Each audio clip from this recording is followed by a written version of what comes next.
Welcome back to County Connection. For the next couple segments, we are lucky to have Elissa Knox, the District Wildlife Manager from Colorado Parks and Wildlife with us. Welcome, Elissa. Thank you. And so we're going to talk about some wildlife that are out there in Summit County that we are lucky enough to sometimes catch some glimpses of, and it's certainly one of the fun things about being in Summit County. Yes, it is. And living here. Yes, it is. But it also comes with some risks and some conflicts that we want to keep in mind and try to prevent. So, so two of the species that come to mind when we think about conflicts are bear and moose. Mm-hmm. So let's start off with bears. What kind of bear species are out there and surrounding us in Summit County? The only species of bear that we have in Colorado is the black bear. And our black bears do come in several different color variations. A little bit of a misnomer. Yes, so they're all, none of them are grizzly bears.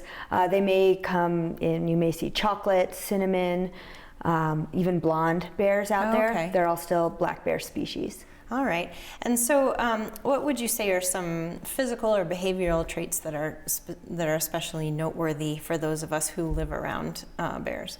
Well, they have an excellent sense of smell. It's their strongest sense. And they can smell garbage outside up to 3 or 4, even 5 miles away. Oh, wow. And if you look at where all of our neighborhoods are in Summit County, I don't think any of them are even that 5 miles from the forest. Right. So the bears can wander very easily into town, following their nose. Right.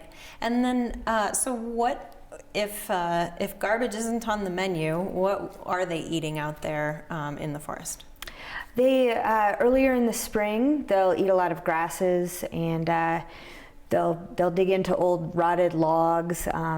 They'll eat insects, and as berries, nuts start to ripen throughout the summer, they'll kind of turn their to those food sources. And 90% of their diet is plant material. It's pretty high. They will also eat small mammals. They may eat animals as large as a deer. Deer fawns, elk calves, it's not uncommon for them to go ahead and feast on those in the springtime as well. Okay. And so the landscape in Summit County is really prime bear habitat. In addition to the food sources, can you talk about what makes this a great place for bears to live? Well, it's beautiful, for one thing, but it's got everything that the bears need. There's great cover, great denning areas, areas that throughout the wintertime when they're in hibernation, they can find a good secure den sites. And then throughout the spring, summer, and fall, there's plenty of natural food sources for them, which include the plants, and they are predators. They will eat some other animals. So there's a lot of water. Bears tend to follow waterways, and that's oftentimes how they end up in town, is they follow the riparian areas, as many wildlife species do. Mm-hmm. So you mentioned that they can smell trash from as many as 5 miles away, and they are drawn to it because it's more calorie dense than insects and other things. So what has the activity been like this summer in terms of bear interactions with humans and any conflicts that your agency has seen? I'd say it's been a fairly normal year, maybe a little on the high end for conflicts. We're getting anywhere, up to half a dozen bear calls a day right now. A lot of those are just sightings. People are seeing bears in their parking lots, in their neighborhood, crawling out of their neighborhood dumpsters.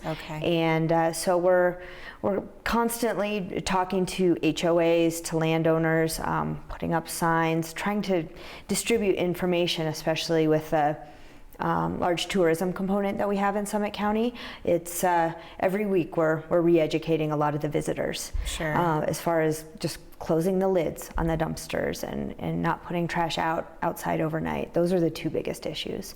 Right. And so as we move now from summer into fall, as we're getting closer to fall, the likelihood for those conflicts increases. Is that right? It does. Bears enter a phase that we call it hyperphagia, and it's a very intense eating phase. And throughout the summer, an adult bear eats an average of 4,000 calories a day. When they go into that hyperphagia mode, they're consuming closer to 20,000 calories a day. That's incredible. So it's a lot of food, Yeah. and human food sources like trash are pretty high calorie. So for the bears, it's easy. It's not much work, and it's a lot of calories. So securing our trash is the best thing we can do to keep the bears out of trouble. Okay. So aside from securing our trash, what are some other things that we can do to bear-proof our homes and prevent these conflicts from happening? Some good basic things to follow throughout the spring, summer, and fall are to keep bird feeders down. I only put up my bird seed feeders in the wintertime when the bears are in hibernation. A lot of folks want to put hummingbird feeders up in the summer, which is fine, but if they know there's a bear active in their neighborhood, it's a good idea to take it down for a couple weeks until that bear moves on. They're like little pieces of candy for them. Barbecue grills can smell great, so those can bring bears in. So we just recommend burning off grills and smokers after each use. And pet food is another one. Pet food is pretty high calorie. They can smell it, and it will also bring in foxes, coyotes, raccoons, some other undesirable species. But we recommend people just store their food indoors and feed their pets indoors. Okay. And then if you do know that there has been a bear in your area sniffing around your dumpster, are there some measures that you can take in those situations? Yes, there's some household items that can be used as deterrents. Ammonia and bleach specifically, they're both very strong smelling, and bears are sensitive to them. And so spraying out a trash can or a dumpster or coating the trash with bleach or ammonia can help to deter bears. And noisemakers can work as well sometimes. Bears will get accustomed to people, and those things become less effective. Okay. I do have folks that call us, they're concerned about their safety, just walking to their cars, if there is a bear active in their neighborhood. And it doesn't hurt to get a bottle of pepper spray. You can order them online. They have the bear spray, bear specific pepper spray, and those are, if it gives you a little more security, carry that with you. Okay. Also for hiking, camping. You have to be relatively close to a bear to use it, but they're highly effective. Okay. And then also for campers, having a bear canister to store your food in is an important measure too. That is. Some campgrounds are moving to having actually locking boxes that bears can't get into. For those that don't, bear-proof canister and putting it up in a tree. We don't recommend putting food in the cars and vehicles because bears are strong enough. They can break a window, they can open a door, peel off a door. Right. All right. So in the if you do unfortunately end up in a confrontation with a bear and get a little too close for comfort, what is your advice in that situation? Don't get too close, and make sure the bear has an escape route. Make sure you don't corner it. When bears are frightened, oftentimes they'll climb something. They'll climb a tree if it's close by, and they'll stay up in that tree as long as there's people underneath it. So give them some space, let them come down, and let them go their own way. Most of them don't want anything to do with us. If a bear does come close to you, talk to it in a calm voice, slowly back away, and be assertive. Try not to make eye contact. And if a bear does attack, fight back. Okay. They're usually not after us. They're after what we smell like, some kind of other food source. And those attacks are extremely rare. They're very rare, and they are usually preceded by circumstances that are drawing those bears in over time. Really unsanitary conditions, a lot of trash, or campgrounds where bears are repeatedly getting into the trash. So by eliminating those food sources, the bears tend to do their own thing. Okay, great. And then when there are those types of situations where a bear does become habituated to trash or other food sources around humans, then those conflicts, then you guys end up having to step in. And we do. It's a last resort for us, especially in Summit County. If we have have a source that's drawing bears in repeatedly. If we remove the bear and we don't take care of the problem, we're just going to have those bears, more bears, other bears return. Right. So we try to fix the source. If we do have a bear that's crossed the line, so to speak, and becomes a human safety issue, actually breaking into a residence, or if there's an attack, then we'll take steps to remove that bear. Okay. All right, so let's shift gears to moose, unless there's anything you'd like to add about bears. I think we covered most of it. All right, so moose are another large and amazing creature that lives in our neighborhoods. What are the moose populations like here in Summit County?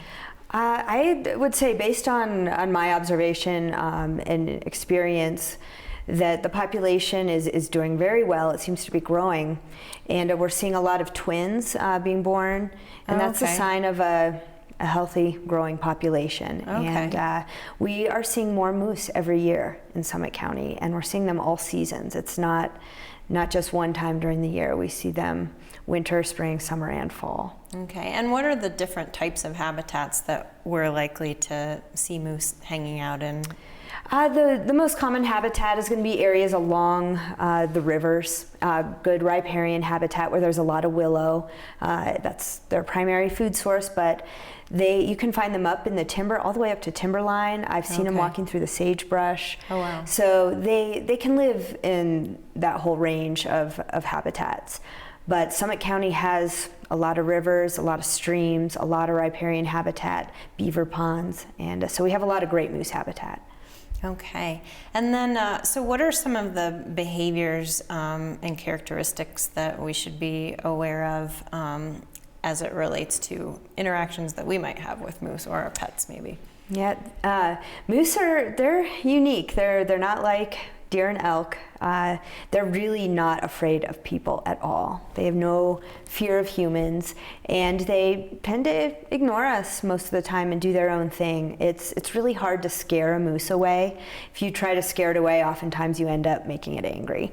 And a lot of us in Summit County have dogs, and moose only have a couple natural predators out there, and wolves are the main one. Okay. And dogs remind moose of wolves, and will trigger that aggressive reaction. If a dog barks at a moose, chases a moose, especially a cow with calf moose, that cow will defend her calves very aggressively and could potentially stomp that dog. But what happens oftentimes is the dog runs right back to the owner, bringing the angry moose with it, and the owner is the one that gets trampled. And we had, I think, 8 people injured by moose last year in Colorado, and we've already had a handful this year. Oh, wow. And most of those have involved dogs, either running around off leash or on those really long retractable leashes. Okay. So the dog gets really close to the moose, angers the moose, and then it brings the moose back to the owner. Okay, so if you are hiking with your dog, it's important to keep him on a short leash. Keep it on a short leash. A 6 foot or shorter is what we'd recommend. Okay. And if you see a moose, give it a very wide berth. Some of the moose are used to seeing dogs at a distance, especially the moose that wander through the neighborhoods regularly. And if the dogs don't chase them or bark at them, I have not seen a moose instigate the fight. Okay. But if the dog starts it, the moose will probably finish it. Okay. So. And so if a person does get charged by a moose, what should you do in that situation? Well, some things to look for that may be precursors to a charge. Some signs to look for that a moose is getting agitated. They'll start to lick their snout. Okay. They'll pin their ears back, just like a horse that's angry. And the hackles will stand up on their back. Oh. The hair will stand up on their back. And sometimes they'll start to sway their head a little bit.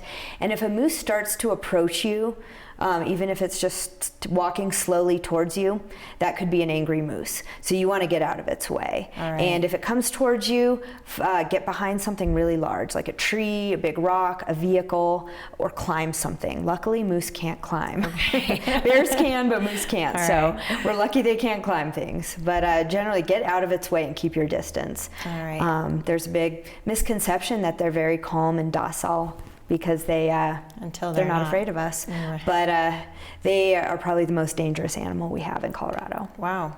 Yeah, I don't think Yeah. that would be at the top of everyone's list. No. All right. Let's see, so with a lot of wildlife species, it seems like the common wisdom is to not run because you might kind of instigate a chase response in the animals. So should you run from a moose if you can't find something to get behind? Yes, or? you Okay. should. Yeah, if it's coming towards you, run. And if you get knocked to the ground, protect your head. Okay. Curl up into a ball and protect your head. And yeah, we recommend not running from predators because it will could kick that chase instinct into gear for them. Okay. But moose aren't predators. They're not after us to eat us. They're coming after us because they're angry for one reason or another. Right. So. All right. Anything that we haven't talked about in terms of moose? Just this time of year, spring and summer is when the cow moose have the real young calves.